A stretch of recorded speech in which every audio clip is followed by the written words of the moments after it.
Hello students, good morning to all of you. I am Kamidada sir, physics faculty. Dear students, in our previous lecture we discussed about energy stored in an inductor or we can say that solenoid. So dear student, in our today topic we discuss about transformer. Okay, transformer जो topic है काफी important topic है. कभी कभी 3 marks में आता है तो कभी कभी 5 मार्क्स में इसको दे दिया जाता है. ठीक है, ट्रांसफॉर्मर जो आपका टॉपिक है उस पे concept question, numerical problem and derivation तीनों टाइप क्वेश्चन इसमें से बनते हैं. अच्छा टॉपिक है, इम्पोर्टेंट टॉपिक है, इसलिए इसको थोड़ा डीपली लेके चलना हमारे लिए इम्पोर्टेंट है. ठीक है, क्योंकि इसमें तीनों टाइप के क्वेश्चन अरेंज होते हैं. कंसेप्चुअल भी बन सकते हैं, थ्योरेटिकल भी बन सकते हैं और इसमें न्यूमेरिकल पार्ट भी होता है. Clear? So dear students, our today topic start करते हैं. ट्रांसफॉर्मर. ट्रांसफॉर्मर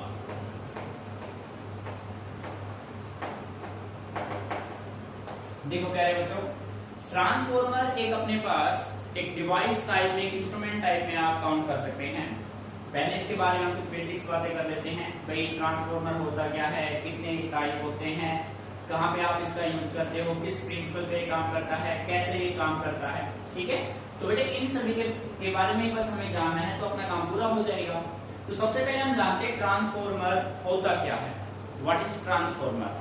तो ट्रांसफॉर्मर की स्टेटमेंट डेफिनेशन की हम बात करें तो हम ये कह सकते हैं transformer is a device which is used to increase और डिक्रीज द एसी वोल्टेज.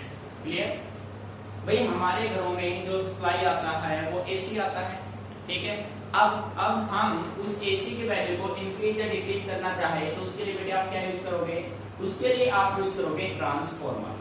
ठीक है, ट्रांसफॉर्मर की हेल्प से आप एसी वोल्टेज को इंक्रीज भी कर सकते हैं और डिक्रीज भी कर सकते हैं. ठीक है, अब सेकेंडली हम ये बात करते हैं भाई जो ट्रांसफॉर्मर अपना है वो कितने टाइप का है. तो डेफिनेशन से बच्चे क्लियर हो रहा है.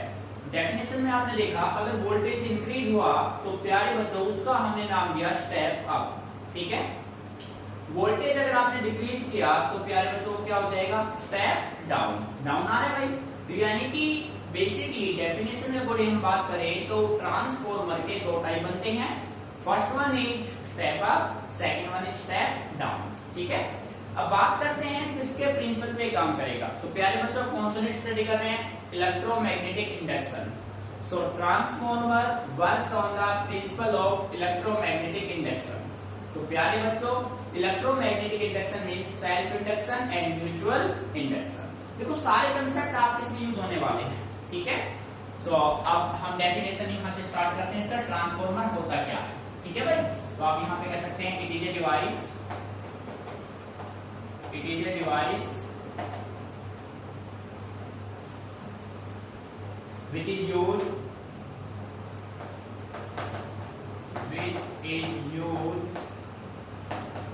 to increase or decrease the AC voltage. भाई अगर आपको AC वोल्टेज को इंक्रीज या डिक्रीज मेन करना है आपका एसी वोल्टेज को इंक्रीज और डिक्रीज अगर आपको करना है तो आप किसका यूज करेंगे? ट्रांसफॉर्मर का. सिंपल वे में हम बात करें तो अपने गांव में जो जिसको हम अपनी लैंग्वेज में टंकी बोलते हैं तो एक्चुअल बेटे होता क्या है? वो ट्रांसफॉर्मर होता है. ठीक है, तो ट्रांसफॉर्मर का काम है वोल्टेज को इंक्रीज और डिक्रीज करना. कौन सा वोल्टेज? AC voltage. याद रखना डीसी को ट्रांसफॉर्मर इनपुट के रूप में कभी भी एक्सेप्ट नहीं करेगा. ठीक है, हमेशा माइंड में रखिए. अब हम बात करते हैं टाइप ऑफ ट्रांसफॉर्मर की. Types of transformer. ठीक है, बेटे टाइप की बात करें तो इसके दो टाइप होते हैं. फर्स्ट होता है स्टेप अप. स्टेप अप जो स्टेप अप होगा ये इंक्रीज करेगा.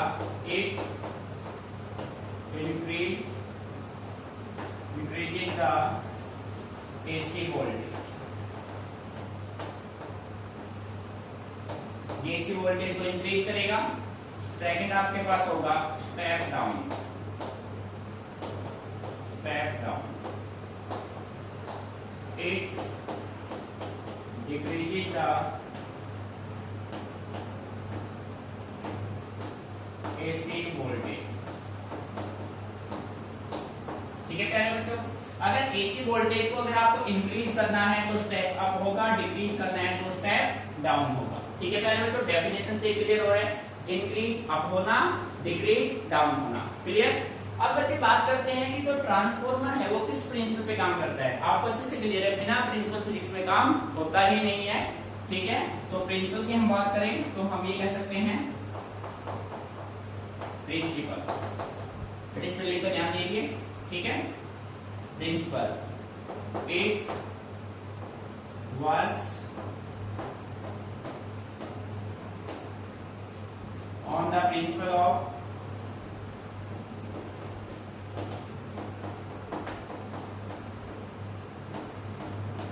self induction and mutual induction। Self induction और म्यूचुअल इंडक्शन, या कह सकते हैं इलेक्ट्रोमैग्नेटिक इंडक्शन। इलेक्ट्रोमैग्नेटिक इंडक्शन, ठीक है प्यारे बच्चों।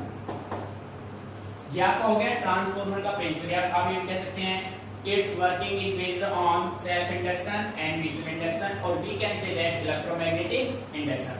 या तो आप self induction, mutual induction both words use करेंगे, या फिर आप सिंपल वे में कह सकते हैं the working of transformer is based on electromagnetic induction. ठीक है भाई। सो प्यारे बच्चों, अब हम बात करते हैं कंस्ट्रक्शन की। ठीक है, कंस्ट्रक्शन यहाँ पे हम इसको कंस्ट्रक्ट कर लेते हैं भाई, यहाँ पे बना लेते हैं इसका डायग्राम कंस्ट्रक्शन। बेटे सबसे जो इम्पोर्टेंट होता है ना किसी भी डिवाइस में, वो उसका कंस्ट्रक्शन होता है। ठीक है, सबसे मेन होता है। अगर 3 मार्क्स का क्वेश्चन बनता है तो 1 मार्क्स में इसका कंस्ट्रक्शन आएगा। ठीक है, तो अच्छे से ऑब्जर्व करना है। हम इसको ड्रॉ कर देते हैं भाई, ट्रांसफॉर्मर बनता कैसे।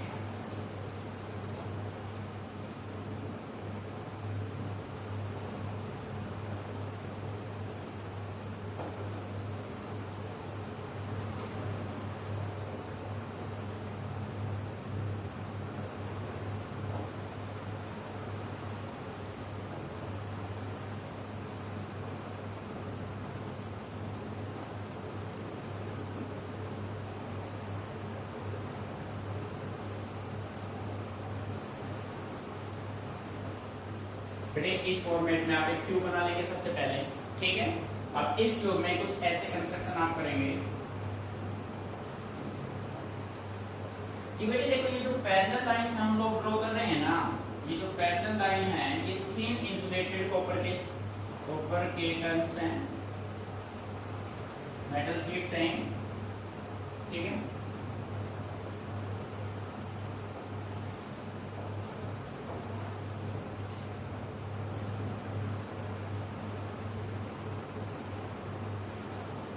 ठीक है भाई। आप देखो, अब या तो आप स्टेप अप ट्रांसफॉर्मर बनाएंगे या आप स्टेप डाउन ट्रांसफॉर्मर बनाएंगे।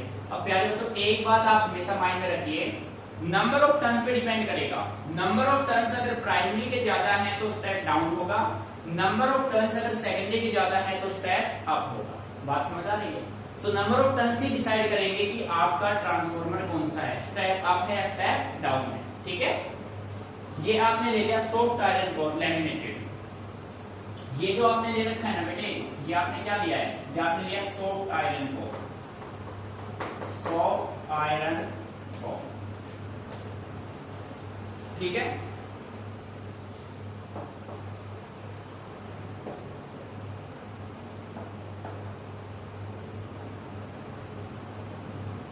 देखो भाई, यहां से हम देंगे इनपुट, और इनपुट क्या देंगे हम, एसी।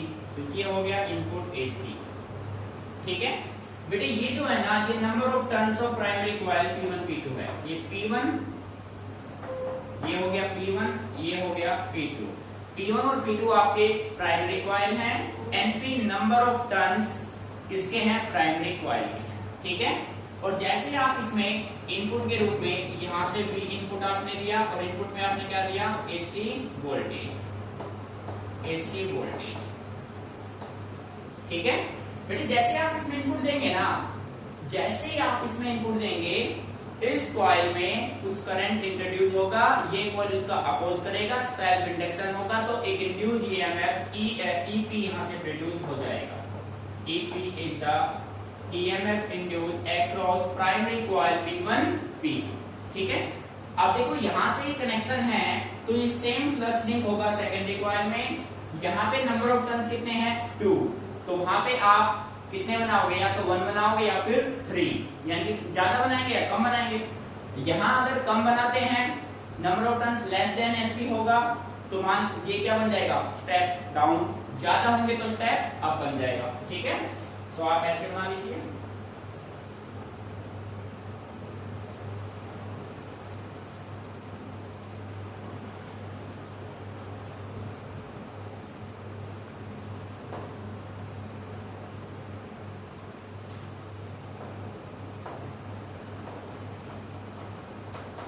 देखो प्यारे बच्चों, ये है लोड रेजिस्टर जिसके अक्रॉस आपको आउटपुट मिलेगा, वही आउटपुट आपको यहाँ पे मिलेगा।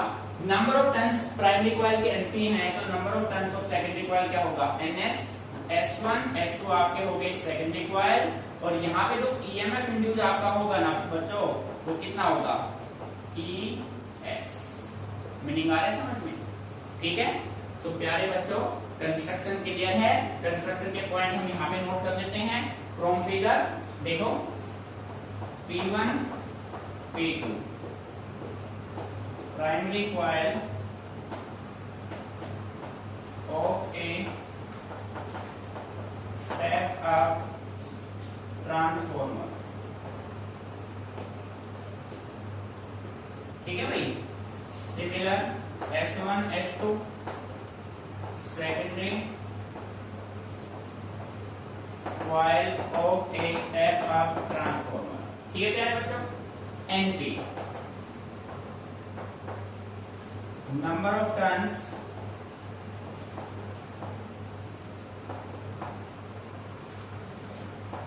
In primary coil P1 P2, NS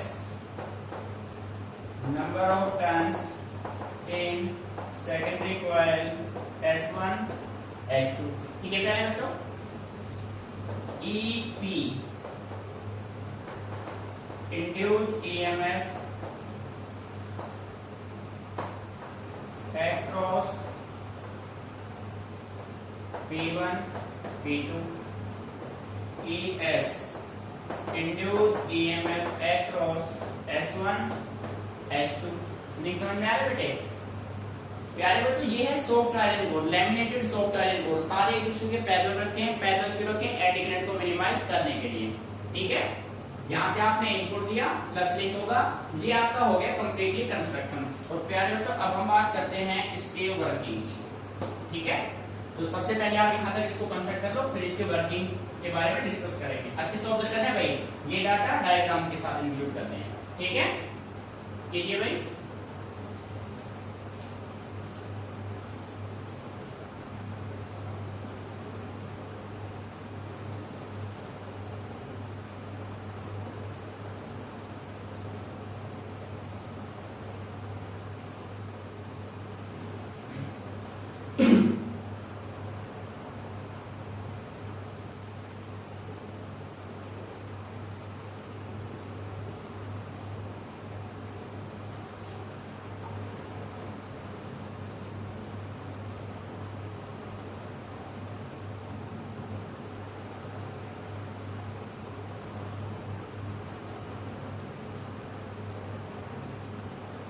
सो प्यारे बच्चों कॉपी हो गया, एक बार फिर डिस्कस कर लेते हैं, इसको रफ करेंगे, थोड़ी वर्किंग करते हैं। इसके बाद देखो बेटे, आपको स्टडी करना है ट्रांसफॉर्मर, तो आप सिंपल वे में कह सकते हैं transformer is a device which is used to increase और decrease the AC voltage. AC voltage को यदि हम इंक्रीज और डिक्रीज करना चाहते हैं तो उसके लिए जो डिवाइस हमें रिक्वायरमेंट होगा वो कौन सा होगा? ट्रांसफॉर्मर। बेटे इंक्रीज और डिक्रीज के बेस पे आपको क्लियर हो गया कि जो आपका ट्रांसफॉर्मर है वो 2 टाइप का है, एक होगा स्टेप अप, तो दूसरा कौन सा होगा भाई? Step down. ठीक है बेटे, अप में इंक्रीज होगा, डाउन में डिक्रीज होगा, नाम से पता लग रहे हैं। उसके बाद बात करते हैं principle of A transformer.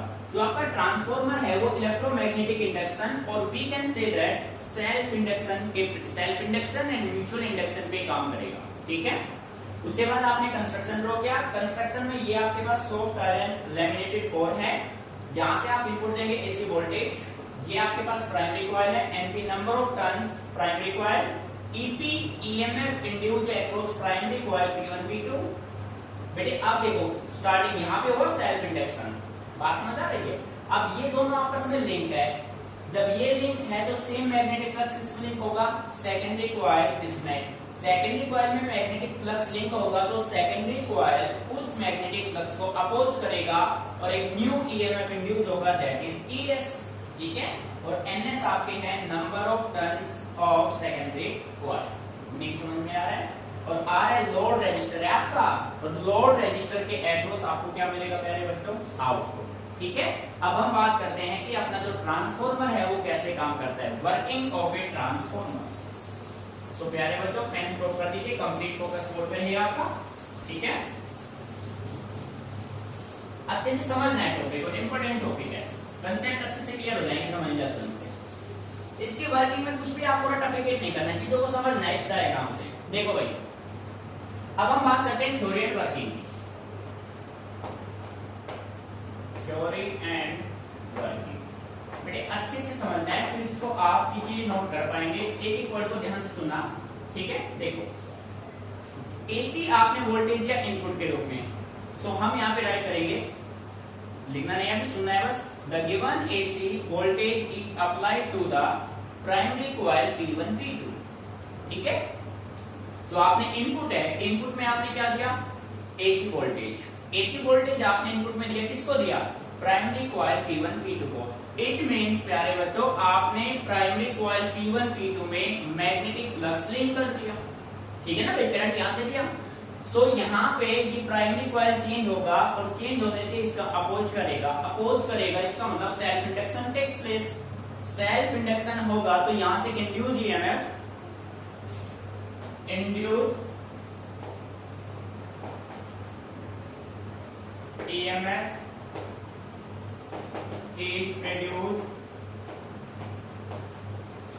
across primary coil P1 P2। और बेटे इंड्यूस जो ईएमएफ आपका है वो ईपी है, और ईपी आपका किसके बराबर होगा, एनपी d∅/dt। अब प्यारे बच्चों ध्यान दीजिए, कोई कुछ कहेगा सर यहाँ पे नेगेटिव साइन दे लिया आपने। बेटे जो नेगेटिव साइन है वो आपका आया था, किससे आया था, लेंज़ लॉ से। और नेगेटिव साइन ओनली किसको रिप्रेजेंट करता था, डायरेक्शन, अपोजिशन को। ठीक है, तो मैथमेटिकल में लेने का कोई रिक्वायरमेंट नहीं है। So this is our first equation. ठीक है बेटे, आया कैसे, मैं फिर क्लियर कर रहा हूं।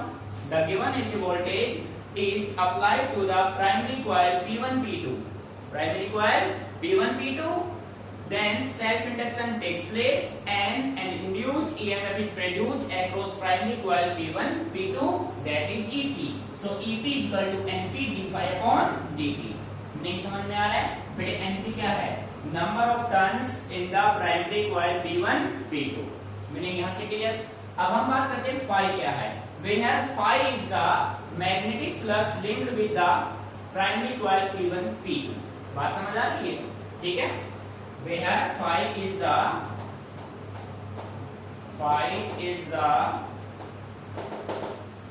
magnetic flux linked with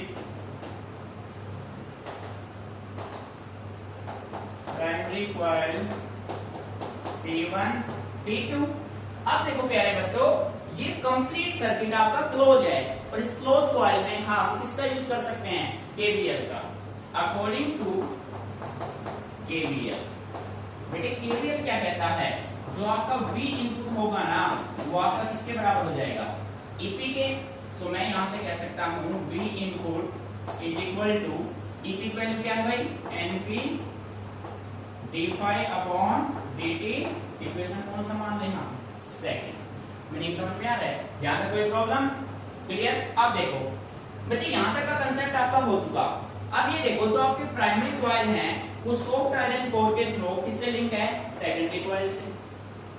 जब एक पेयर ऑफ कॉइल आ जाए तो वहां पे कौन सा फिनोमेना काम करेगा, म्यूचुअल इंडक्शन। क्योंकि आपने कहा था म्यूचुअल इंडक्शन में हमने डेफिनेशन दिया था, in a pair of two nearby coil each coil oppose the change in the current of other. अगर आपने फ्लक्स लिंक किया प्राइमरी में तो अपोज कौन करेगा? Secondary. This is mutual induction. अब आप ये मान लीजिए कि इन दोनों कॉइल के बीच में कोई लिंकेज नहीं है और मान लीजिए 100% मैग्नेटिक फ्लक्स कहां ट्रांसफर हो जाता है? कहां ट्रांसफर हो जाता है? सेकेंडरी कॉइल में। तो यहां से एक ईएमएफ इंड्यूस होगा और बेटे वो ईएमएफ इंड्यूस कौन सा होगा? ईएस। बात समझ आ रही है? तो आप यहां से क्या कह सकते हैं? नाउ स्टेटमेंट यहां पे आपको देनी है। स्टेटमेंट आप क्या देंगे? If there is no leakage between primary and secondary coil, primary and secondary coil, then mutual induction takes place and an EMF is induced across secondary coil, that is ES। ये statement आपको यहाँ पे draw करनी है, ठीक है। Now V यहां से आप कहोगे ES is equal to NS d∅ upon dt। Equation हो गया third. if there is no linkage, there is no linkage between primary and secondary coil, then same magnetic flux linked with the secondary coil, then आपका जो same magnetic flux is linked with secondary coil S1 S2। Meaning समझ में आ रहा है ना? अगर इन दोनों इस सॉफ्टवेयर बोर्ड में किसी टाइप का कोई लीकेज नहीं है तो सेम 100% मैग्नेटिक फ्लक्स लिंक हो जाएगा सेकेंडरी कॉइल में और यहां से आपका इंड्यूस ईएमएफ होगा ES equal to this according to KVL. अब केवीएल क्या कहता है? जो आपका V आउटपुट होगा वो आपका किसके बराबर होगा प्यारे बच्चों? ES के, ठीक है। सो आप ये कह सकते हैं E जो आपका V आउटपुट होगा ES आपका क्या आया? NS d∅ upon dt। This is your equation number 4। Meaning आ रहा है समझ में? ठीक है भाई। अब आप क्या कीजिए, इक्वेशन 4 को डिवाइड कर दीजिए इक्वेशन 2 से। क्लियर?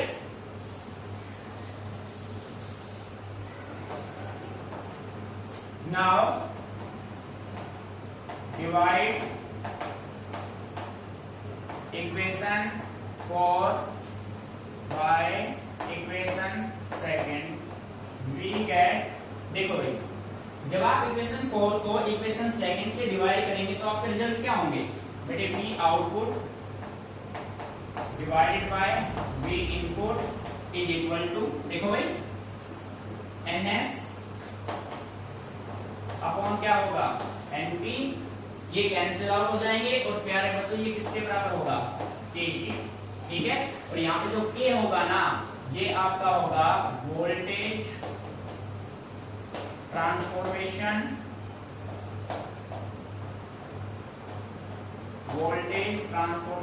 रेशियो, ठीक है भाई। बेटे ये ध्यान रखना है, इंपॉर्टेंट कंसेप्ट है। अब इसी पे हम अप्लाई करेंगे स्पेशल केस। देखो भाई केस नंबर 1, इफ मान लीजिए NS ग्रेटर किससे हो? NP से। डायग्राम में देखो, डायग्राम में साफ नजर आ रहा है नंबर ऑफ सेकेंडरी कॉइल किससे ग्रेटर है? नंबर ऑफ प्राइमरी कॉइल से। तो आप ये कह सकते हैं देन V आउटपुट किससे ग्रेटर होगा? V इनपुट से। तो बेटे आउटपुट ग्रेटर है इनपुट से तो कौन सा ट्रांसफॉर्मर होगा? Step up. कौन सा ट्रांसफॉर्मर होगा? Step up. मीनिंग आ रहा है समझ में? प्रैक्टिकली सोचना है भाई। Case number 2, if NS less than NP then V output किससे लेस देन होगा? V इनपुट से। तो प्यारे बच्चों कौन सा ट्रांसफॉर्मर होगा? Step down. कौन सा ट्रांसफॉर्मर होगा भाई? Step down. मीनिंग अच्छे से क्लियर? Any problem? अच्छे से बेटे यहाँ पे ऑब्जर्व कीजिए, ठीक है। अब देखो यहीं पे हम एक स्टेप और इंक्रीज करते हैं। इफ बेटा इसको कॉपी नहीं करना है। If there is no power loss, it means हम ये कह रहे हैं कि यहाँ आपने जो फ्लक्स लिंक किया था सेम फ्लक्स यहाँ पे चला गया, यानी कि 1% भी लॉस नहीं हुआ, 100% एफिशिएंट हो गया। मान लिया, पॉसिबल तो नहीं है भाई, आपने मान लिया। If there is no power loss, जब पावर लॉस नहीं होगा, जितना आप इनपुट देंगे ना सेम आपको क्या मिलेगा, आउटपुट। सो आप कह सकते हैं V output is equal to V input. बेटे V output V input equal तब होंगे जब इस ट्रांसफॉर्मर में किसी भी टाइप का कोई पावर लॉस नहीं होगा। ठीक है, बात समझ आ रही है? यानी कि और पावर लॉस, सॉरी यहाँ पे भी आउटपुट नहीं आएगा, यहाँ पे आप लोगे P output is equal to P input. अब जैसे कि बच्चे हम जानते हैं पावर होता है V इंटू आई, सो आप यहां से कह सकते हैं V output into I output is equal to V input into I input. ठीक है, सो प्यारे बच्चे यहां से रेशियो निकालेंगे, तो आपके पास I output upon I input is equal to V input upon V output is equal to हो जाएगा 1/k, और ये जो 1/k होगा ये आपका होगा करंट ट्रांसफॉर्मेशन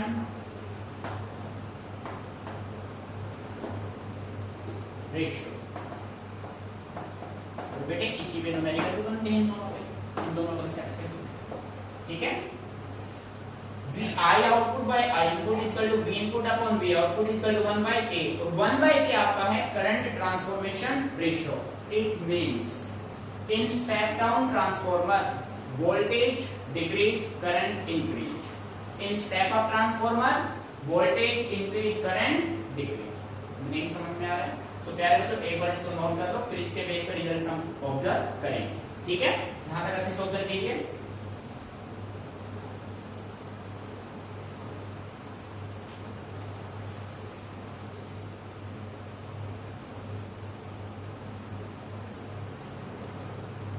तो प्यारे बच्चों कॉपी हो गया होगा, रफ कर देते हैं हम इसको।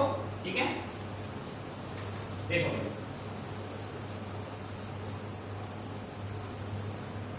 पेन स्टॉप है सभी का। देखिए यहां से इससे हमने क्या ऑब्जर्व किया, we see that in a transformer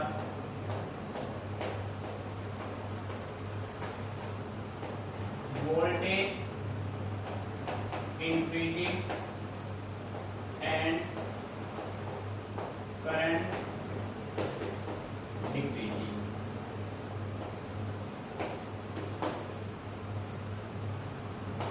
In step down transformer, step down बेटे वोल्टेज क्या होगा, डिक्रीज, और करंट क्या होगा, increase. Voltage decreases and current increase. ठीक है भाई, बेटे ये ध्यान रखना है। यहां तक क्लियर हो गए दोनों रिजल्ट से आपको? ठीक है, यहां तक कोई problem? Everyone clear? Very good. So प्यारे बच्चों अब हम बात करते हैं कि अपना जो ट्रांसफॉर्मर है वो कितने परसेंट एफिशिएंट होता है, what is the efficiency of A transformer. ठीक है, सो यहां पे हम हेडिंग बना लेते हैं एफिशिएंसी ऑफ ए ट्रांसफॉर्मर। बेटे इसको रख कर देते हैं आप।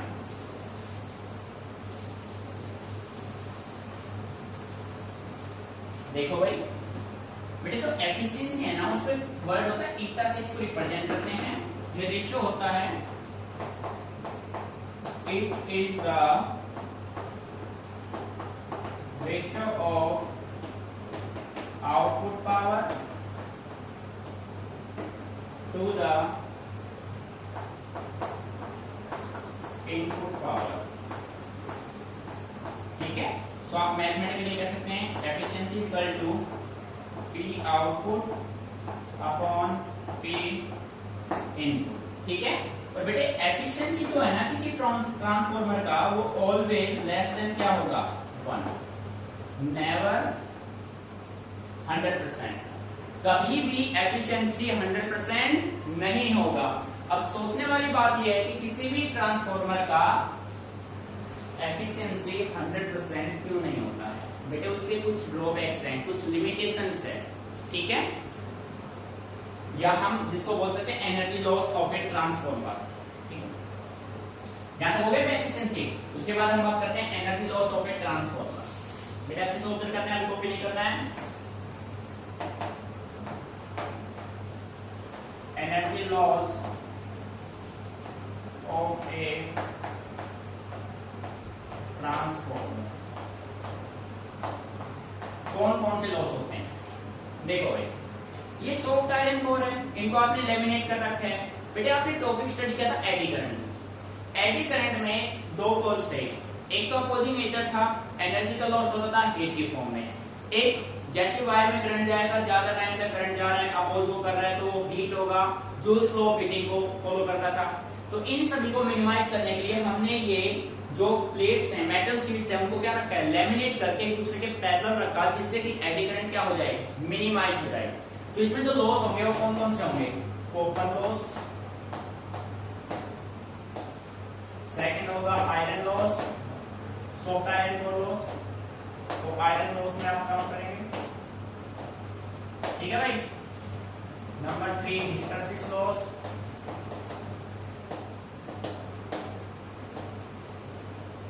इस टाइप के लॉस आप यहाँ पे देखो, copper loss, iron loss, hysteresis loss. अब प्यारे बच्चों कॉपर लॉस है क्या? देखो भाई, ये कॉपर के ये जो टर्न्स हैं ये किसके बने हुए हैं? कॉपर के बने हुए हैं।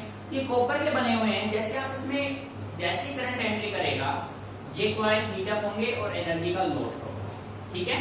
दूसरा iron loss, soft iron core बनी हुई है, ये जो कोर है उसकी बनी हुई है सॉफ्ट आयरन की। जैसे करंट इसमें जाएगा हॉट हो जाएंगे, जूल्स लॉ ऑफ हीटिंग की वजह से ये क्या होंगे, एनर्जी का लॉस करेंगे। ठीक है, तो बेटे ये है losses of energy in a transformer. So प्यारे बच्चों अच्छे से स्टडी करना है इसको, अच्छा टॉपिक है, इंपोर्टेंट टॉपिक है। ठीक है, कोई भी प्रॉब्लम आए उसी टाइम डिस्कस करो। अब इसको कॉपी कीजिए, नेक्स्ट करते हैं।